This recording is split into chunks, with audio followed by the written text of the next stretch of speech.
Very special day in the trenches today, brought to you by First Star Logistics. Dan Hoard, my broadcast partner, joins me. You're going to find out why Dan Hoard is a Hall of Fame broadcaster.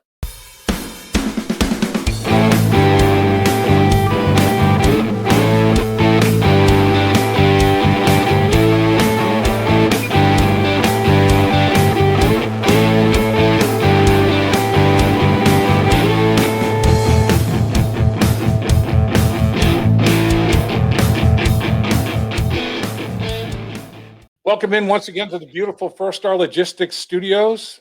We're doing In the Trenches with Dave Lapham.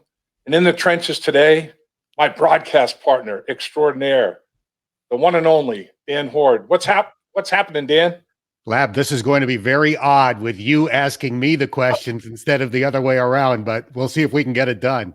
Yeah, this is going to be this is your life, Dan Hoard. I love it. I love it.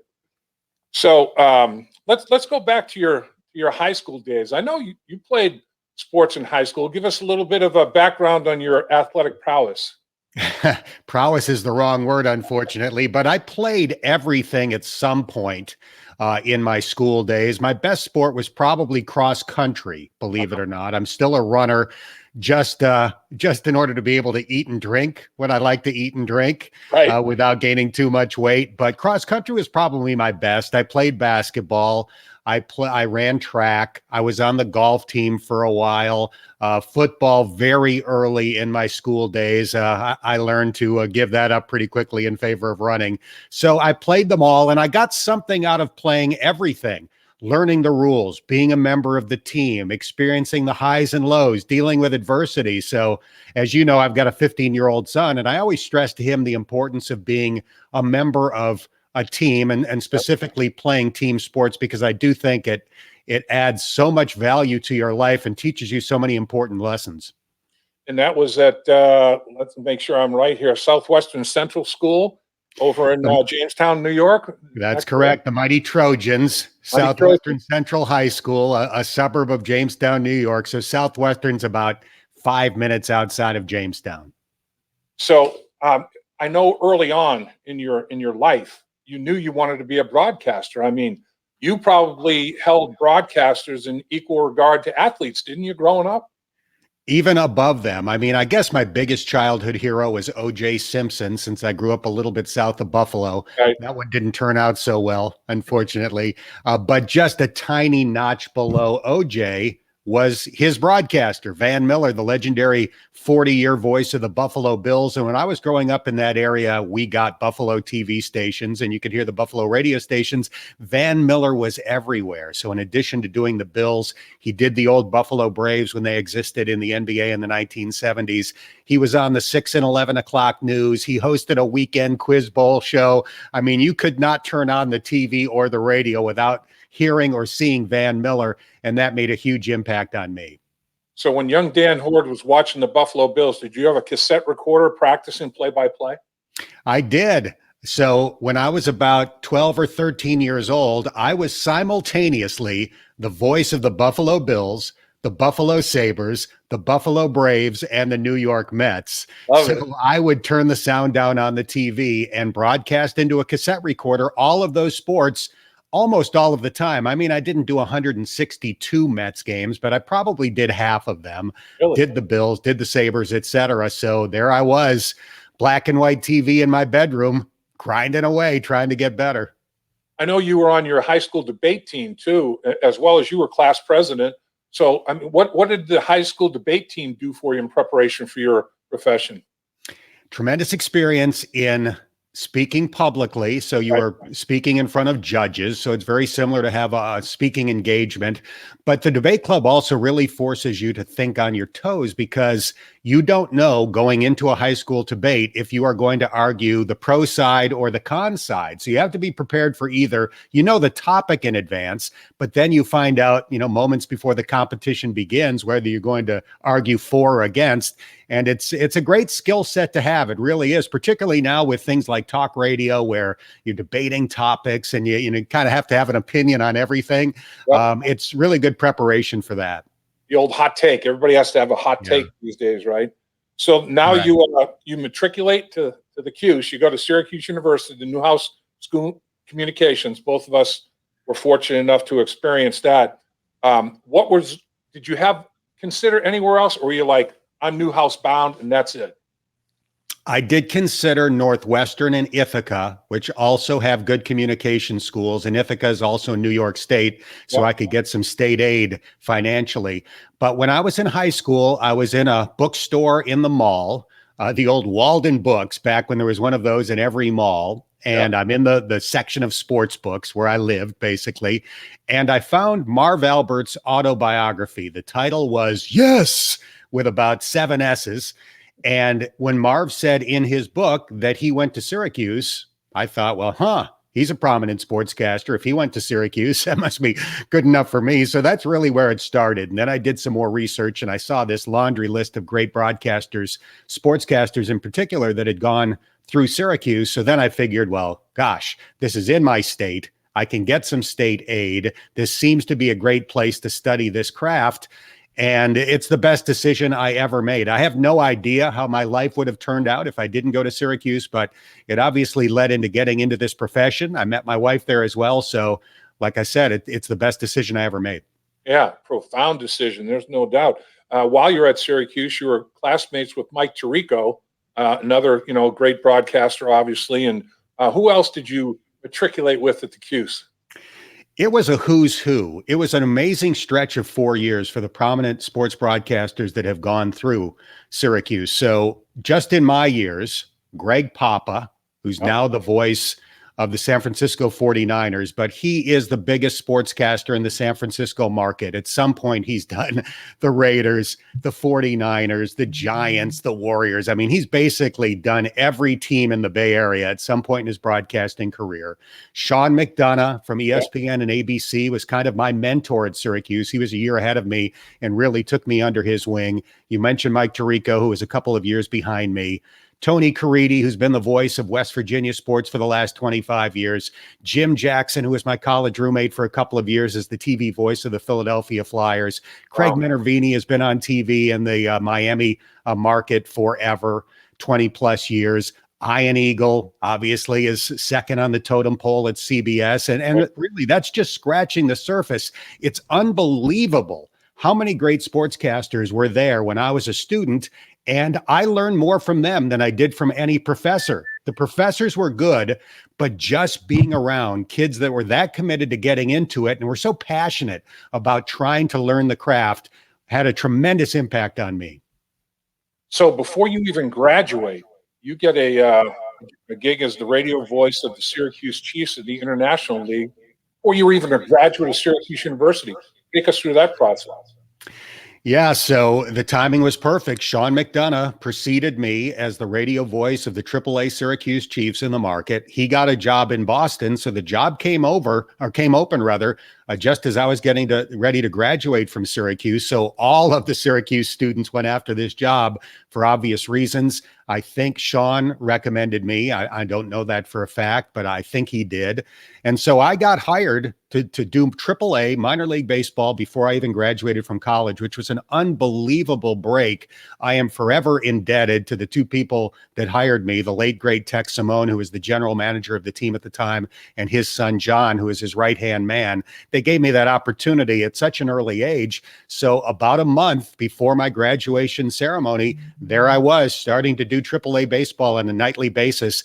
And nothing prepares you better for getting into sports broadcasting than doing baseball, because it's 3 hours a night, night after night after night. It's 144 games in like 150 days, and you experience everything. Your equipment breaks, stuff happens on the field. I had 21 and 27 inning games 9 days apart in my minor league career, so it really prepared me for everything that's come since.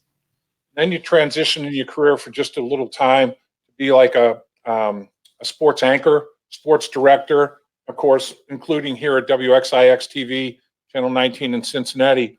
What was the decision-making process when you went that route?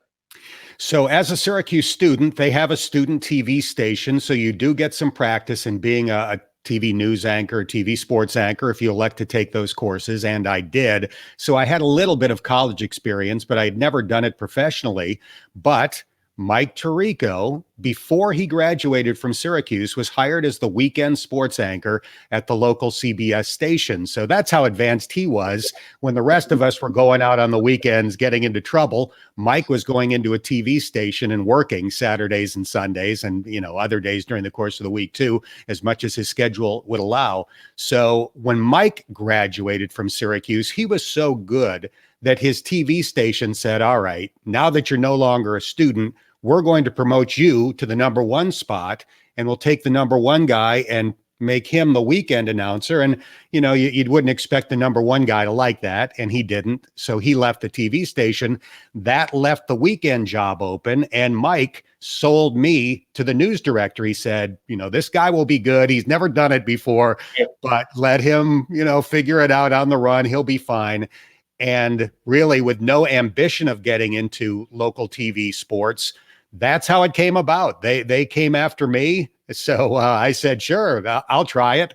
And it wound up being something that I did for, I guess, almost 15 years between Syracuse and Cincinnati. And I really enjoyed it. I enjoy doing play-by-play of the games more. That's what I love the most. But that's not to say I didn't enjoy doing TV anchoring and TV reporting, because that was a lot of fun too. So then you go back, though, to doing play-by-play. Take us through that path and how that wound and wove you back to Cincinnati, out of Cincinnati, back to Cincinnati. So when I came to Cincinnati, my wife, Peg, she was my girlfriend at the time, was working as a TV news reporter at Local 12. So I started looking for TV or radio jobs in Cincinnati, and an opening came up at Fox 19. And part of the job at Fox 19 included doing the play-by-play of their package of UC basketball games. So that was anywhere from 10 to 15 games a year, something like that. It would basically any game that wasn't on national TV, we got to do on Fox 19. And that really rekindled my love for doing the games themselves, as opposed to doing the sportscast at 10 o'clock or when I was in Syracuse at 6 and 11. Right. So after doing that for a few years on TV, the radio play-by-play job came open for UC. And at that point I said, you know what, I'm going to try to get that radio job, go back to doing games, and I will leave the TV station. So I applied for the job. WLW offered me the job. I went to my boss at Fox 19 and explained that I was leaving in order to do basketball games. And my boss at Fox 19 said, well, we don't want to lose you. How about you do both? So that was the best of both worlds. I was doing TV sports anchoring on Fox 19. I was doing every game on the radio for UC football and basketball, 2 paychecks, which was obviously nice. Right. So I did that for several years, and that was great. But my wife, Peg, as you know, then got a job in Boston, which was her dream. She's from Boston. She got a job at a Boston TV station. So we were married, but living in separate cities. We would tell our parents it only needs to make sense to 2 people. And it was working out okay for us. But we were approaching our 40th birthdays with no children. We really wanted to have at least one. So we decided to try to have a child. Peg got pregnant, and suddenly the 2-city thing was no longer practical. So at that point, we both looked at jobs in either city, whether she would come back to Cincinnati or I would go to Boston. I wound up getting a job in Boston with the Pawtucket Red Sox, the Boston Red Sox AAA team. At that point, I got out of TV. I started doing baseball again. I did that for 5 years. And then the Bengals offered me the play-by-play position. We moved back to Cincinnati in 2011. And now I've got this, great situation where I do the Bengals and the Bearcat football games in the fall and the basketball games in the winter. So you've done play-by-play in all the sports and obviously are great at all of it. You have any preference? I mean, do you have a favorite sport, or you just love play-by-play in general? I love them all. If I had to pick the one that I love the most, it's honestly the one that I'm not doing and don't expect to do again, baseball. But when I say that, people instantaneously think, well, boy, he loves baseball way up here and, football and basketball are down there. The difference is a gnat's eyelash. I love them all. And I'm very happy doing what I'm doing. I'm no longer honestly interested in trying to do baseball because I don't want that life. I've got a 15-year-old son. I've got some time off in the summer when he's not in school. Why give that up? I mean, I'll only have this opportunity for a few more years before either he moves away or doesn't want to hang out with me anymore. So I really enjoy the schedule I have. I love doing the Bengals and the Bearcats, so things have worked out perfectly. And you're outstanding, and the awards confirm it. Ohio Sportscaster of the Year 2014, 17, 19, and 20 by the National Sports Media Association. So you got to retire that award. That's the Dan Hoard Award. And you're inducted into the into 2 Hall of Fames: University of Cincinnati James P. Kelly Athletics Hall of Fame in 2019, and the Chautauqua Sports Hall of Fame in 2016. So you're well decorated, my friend. I tell people that I work with a Hall of Famer, and I'm very proud to do so. You have been people have recognized the excellence that you do your profession for sure. Well, it's very flattering whenever you get any sort of honor like that. I like to joke, and it's true, unfortunately, that I am the worst athlete in 2 sports halls of fame, because I certainly didn't get in for my athletic ability. Although, if backyard wiffle ball were considered, I might be a worthy Hall of Famer in either of those halls of fame. So, which were you better at? I mean, did you have some stuff as a pitcher with the wiffle ball? Were you a better hitter? What phase of it were you better at? Well, I like to think I was good at all of it, and I played a lot of it. Between our backyard, we had 3 acres on our property when I was a kid. I grew up in a rural environment with 3 acres and 2 barns on our property. So our biggest barn made a tremendous center field fence. If you hit it on the roof, it was a home run. If you hit it in the air, it was a double. And then across the street, my buddy Steve Bowman had a huge backyard with a big laundry line extended that if you cleared that, that was a home run. So we had 2 of the world's best wiffle ball fields back to back throughout my childhood. We had a field that was clothesline related as well, and many arguments. Did that clear the rope or to go under it? It didn't go over that thing. It didn't go over that clothesline. It went under that clothesline. There was no question. That's why the barn was good. There was no argument whether it landed on the roof or smacked off the barn. No question. So a broadcaster like yourself, and I know you do, you give advice, and you're great at giving advice and help to other guys trying to work their way through the profession in general. What's your best piece of advice to young broadcasters that are listening or watching right now? Dave Lapham here, and every day I am grateful for my experience to have played professional football. As a player, I realized self-motivation, leadership, and appreciating your teammates are key. At First Star Logistics, you can use those same attributes to create the life you want for you and your family. Build your future by working hard like I did. You'll see results both on and off the field. Call First Star Logistics today and be part of our winning team. To get practical experience. As great as Syracuse was, and as proud as I am of having a degree from that university, broadcasting can't be taught in a classroom. You can learn some basics about do's and don'ts, and certainly legal aspects of the job, how not to be guilty of libel and things like that. But in terms of your on-air performance, you have to do it to get good at it. You have to develop your own sense of style. You have to learn what works well for you and what doesn't. You have to kind of, get the mistakes out of the way before you're on the air and could get in trouble for making them. So I just advise young people to get as much practical experience as they can. Nowadays, that's gotten a lot easier. You can start your own podcast. You can call games on the internet. Depending on your high school, they might have a student radio station or student TV station even. Most colleges have something like that. So if it's something that you really want to do, you need to get reps and get as much practice as you can in order to eventually try to get a job. Let's hit the teams that you cover a little bit from a play-by-play standpoint. Let's talk about the UC Bearcats first of all, and let's talk UC football. Luke Fickell, in my mind, has done as much for his school as anybody in the country. I mean, this guy is a star. 35-14 record, back-to-back 11-win seasons. Give us something that people might not know about Luke Fickell that you've learned over the years, Dan. Good question.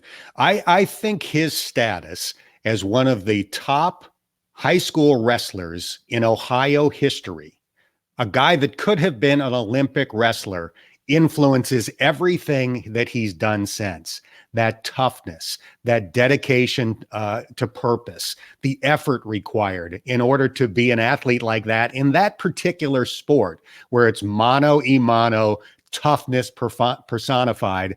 I think that explains Luke Fickell better than anything else. I think at his heart, he is an Olympic wrestler. And that's the kind of mindset that he takes to being a football coach. So I think it impacts his discipline and his work ethic on a daily basis. And that, more than anything else, to me, explains why Cincinnati is so fortunate to truly have one of the best coaches in the country. I think from a head coaching standpoint, his appeal as a recruiter has got to be, amongst the best in the country as well. He's just a believable human being. It seems like what you see is what you get, no hidden agendas. And I think that plays well with not just only the high school athletes, but their parents as well. Totally agree. And he's got great feel for that stuff. I really think, recruiting it's relationships. It's who do you know in terms of your relationships with coaches and people like that. But I think it's also feel. What works for one kid is not going to work for another. What works with a kid's parents is not going to work for another set of parents. I think he has great feel for how to, make those connections with people from all walks of life. And you need that in football because on a college team with, 100 people, you're going to have to really adapt your personality to all of these, different lifestyles and parts of the country and everything else. And I think Luke Fickell has tremendous feel for that. The loss of Freeman with Fickell's defensive background, is that a factor in maybe being able to handle that loss a little bit more readily? I know he replaced him with a good coach, but do you think Luke Fickell will maybe even be a little more hands-on or not necessarily? I think he was pretty hands-on already. Marcus Freeman was a tremendous defensive coordinator, but they worked hand in hand. And I expect that to continue with Mike Tressel. They worked together in the past. Mike Tressel had been a very successful college defensive coordinator at Michigan State for many years under Mark D'Antonio. So they were fortunate that he was available and willing to come back to Cincinnati. And with the talent that they have on defense, even after losing Marcus Freeman, I would not expect that defense to drop at all. Boy, the Bearcats, I should say, were well represented in the draft this year and college free agency as well. But what about this upcoming season? How many Bearcats do you anticipate could be drafted? I think it could be 8. Really? That's kind of my unofficial number for how many Bearcats could be drafted next year. And that depends on how many elect to go pro, because some could return to UC. Sure. But some of the early 2022 mock drafts have already come out. I don't know what's more lame, the fact that they do them that early or that I read them all. Probably the latter. But I've already seen 3 Bearcats in first-round mock drafts for next year. Desmond Ridder, the quarterback, has been as high as number 2 in a mock draft that I've seen. I've also seen him in another mock draft going to the Steelers, which is completely unacceptable because my hatred for the Steelers cannot be diluted by having to root for Desmond Ridder. I've seen cornerback Ahmad Sauce Gardner listed as high as the 17th pick in next year's draft. And I've seen edge rusher Myjai Sanders, number 26. So you've got 3 guys that possibly could be first-round draft picks next year. There have only been 2 first-round draft picks in UC history, Greg Cook in 69 and Bob Bell in 71. So they could eclipse that in 1 year next year. Wow, that's significant to say the least. And obviously recruiting continues to just roll along, doesn't it? They're attracting a high caliber athlete in person to UC, no doubt. They are, and they seem to break the record for their highest rank on the national recruiting lists every year. It just keeps edging up and up and up. It'll probably happen again this year. They've done an incredible job, and obviously it all begins with area recruiting. There's so much talent in Cincinnati and near Cincinnati that's got to be where you start. That really slipped off under Tommy Tuberville. It's a huge reason why the program took such a big dip, and Luke Fickell has brought that back in a big way. Yeah, it's fertile, and there's no reason to let it go elsewhere. Keep it in town. There's no doubt about it. New UC basketball coach, Wes Miller. Give me your thoughts, Dan. You've interacted with him. What do you think of Wes Miller? Very impressed so far. He's laser focused. He's like Mick Cronin in that sense. I just see a guy who locks in on whatever task is in front of him. When he was a senior at North Carolina, and he played at North Carolina, I think people read or heard that he walked on at North Carolina, and that was true initially. But his junior year, he started 16 games at North Carolina for Roy Williams. So he was a real player, even though he initially went there as a preferred walk-on. But that laser focus is evident.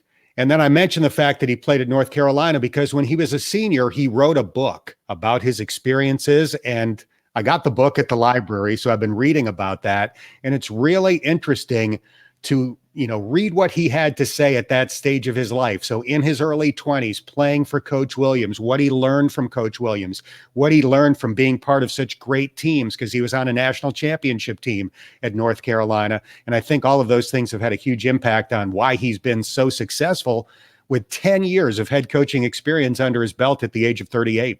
That is incredible. And University of North Carolina, Greensboro, 5 straight 20-win seasons, couple NCAA tournaments, couple NIT appearances.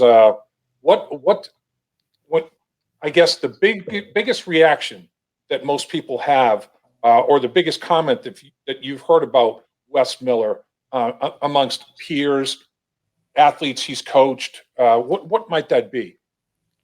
So when UC hired Wes Miller, I did not reach out to any fellow broadcasters around the country. I was, learning about him and talking to people from UC, things like that. And suddenly my phone started to blow up with all these unsolicited text messages from people that had interacted with him, mostly media members, writers, broadcasters, etc. Again, all unsolicited. And all of these messages were along the lines of rock star, tremendous hire. Cincinnati is so lucky to get these guys. So that made a huge impact on me, again, because I did not reach out to any of these people. They all unsolicited just wanted to express how much they admired and respected Wes Miller. So that was something that really stood out to me, that he had that kind of impact on people, including broadcasters that maybe did, 3 or 4 of his games, not people that were around him all the time, but in a short stint came away with such a strong impression of this guy. What are his core values, do you think? And then what style of play? Is he an up-tempo guy? Is he defensive-oriented? What type of coach is he? That remains to be seen. I think it will depend on the talent level that he's able to recruit. But I think at his core, he's very Mick Cronin-like. I think he believes that success, particularly at a school like Cincinnati, where you're probably not going to get a ton of McDonald's All-Americans, has to begin with defense and rebounding. Things that can be coached. I mean, obviously, you have to have players that are strong enough and athletic enough to do it, but a big part of being good on defense and good in rebounding is something that can be taught. It's largely effort. And I think that Wes Miller, like Mick Cronin, really believes that that's where it has to begin at Cincinnati. And that's what I expect to see this year. So let's focus on the team that we both cover, the Cincinnati Bengals. I mean, it's been a makeover. I mean, between the last 2 free agency periods and drafts, I mean, you can't tell the player without a program, man. Everybody has to have a piece of tape on their forehead. Hello, I'm whatever. It's all new all the time. How excited are you about the potential of the Cincinnati Bengals this season? Well, really excited to see a healthy Joe Burrow back in action, first and foremost. That's the biggest thing. But I remember when Marvin was still the head coach talking about how football is a young man's game. And you constantly have to turn over the roster to keep young legs on the team. And unfortunately, during that great stretch between 2011 and 2015, when the Bengals went to the playoffs 5 years in a row, I think they probably made a mistake that a lot of teams make in trying to keep the core together a little bit too long. You know this better than I do, Lap. You need young legs in the sport of football. And because of what they've done over the last couple of years, they've got that again. And especially when you take a look at the free agents they signed, because, you always get that with the draft. But when they went out in this free agent spending spree that they've had the last couple of years, they did not go out and get guys that were on the back nine, so to speak. I mean, there's the occasional Riley Reif who's in his 30s, but for the most part, these are guys that are 25, 26, 27, right in the prime of their career, that are going to help the Bengals have that youthful energy again. And for that reason, I'm really excited to see these guys get on the field in training camp. I am as well. It's going to be very interesting to see, coaching staff continues to change, new personnel in terms of players. Still, how many OTAs are they going to have? Will there be a mandatory mini camp that's not virtual? I mean, all these questions, and with Joe Burrow's injury, who's he going to be able to work with, and at what stage will he be able to work with them? I mean, there's still questions, but I'm very interested to see how quickly it can all come together, because I think they're much improved. Boy, as we know, Dan, this division ain't no joke, my man. There's no doubt. Yeah, you've got 3 playoff teams other than the Bengals. The Browns and Ravens seem to be ascending still. I think the Steelers are descending, but they were the division champions last year, so they're starting from a pretty high plateau. That's 6 of your 17 games right there that are difficult to win. Then you throw in one of the Super Bowl teams, the Chiefs. Then you throw in the team that hosted the NFC Championship game last year, the Packers. That's nearly half of your schedule. That's 8 out of 17 games that are pretty brutal on paper. So it is going to be a challenge, to say the least. Yeah, it is. And in the division, I mean, it's a throwing league, as we know. In the division, all 4 quarterbacks are first-round picks. 2 of them were first picks of the draft. And then you have pass rushers to try to influence those quarterbacks as such. I mean, Cleveland's got as good a bookend now as there is probably in football. 2 former first picks of the draft themselves, in Clowney and Garrett, in Pittsburgh with TJ Watt. And I mean, it's like, man, everybody's got players. There is no question about it. And that can affect the style of play in today's National Football League. So it's going to be very interesting. It's a competitive division. You can be much improved and still, not have the record that you hope you might have. But the thing that I hope doesn't happen and shouldn't happen anymore, no 25-point losses. Past that time frame. I mean, every game should be a battle royale till the final possession. Yeah, and I'm glad you mentioned the Cleveland and Pittsburgh pass rushes, and throw in Baltimore, since they blitz more than any other team in the NFL. I think it was 44% of the passing plays last year. People kill the Bengals offensive line, and I'm not going to pretend that they've been really good over the last 5 years. Clearly, they've had their problems, but we discount, I don't mean we as in me and you, but I think people in general discount the guys that they have to block 6 times a year. That's a big reason why some of these statistics that are used to evaluate offensive lines are so negative in the Bengals case, because it is hard to prevent pressure when you are trying to block the Browns, the Steelers, and the Ravens. So the offensive line should be better. It's got to be better. But one of the reasons why it hasn't performed that well is the 6 games that they have to play against the Browns, the Steelers, and the Ravens. Absolutely. It's going to be interesting to see, the first season of the 17th game. And that 17th game, the San Francisco 49ers, look at their defense. Their defensive front has got, first rounders everywhere. I mean, it's crazy. That's the nature of the beast in today's National Football League. But all I can say is bring it on. I'm ready. I'm excited for it. I am too. And I think the fan base is as well. I think so much has happened in the last couple of years to rejuvenate the excitement level for Bengals fans, whether it was the draft last year, selecting Joe Burrow #1 overall, and then some of the things that have happened this year with the new uniforms and the start of a Ring of Honor. I do get the sense that Bengals fans are revved up again for the first time in a few years, and I love it. That's the way it should be. No doubt about it. It's the way it should be, and I can't wait until we're in the broadcast booth again together, because I tell you, I look forward to it. I mean, to me, it's not work. It's fun. When your avocation and your vocation are the same thing, you're lucky, and we're both lucky, right? There's no question about it. No doubt about it. And to do it with a friend makes it that much better.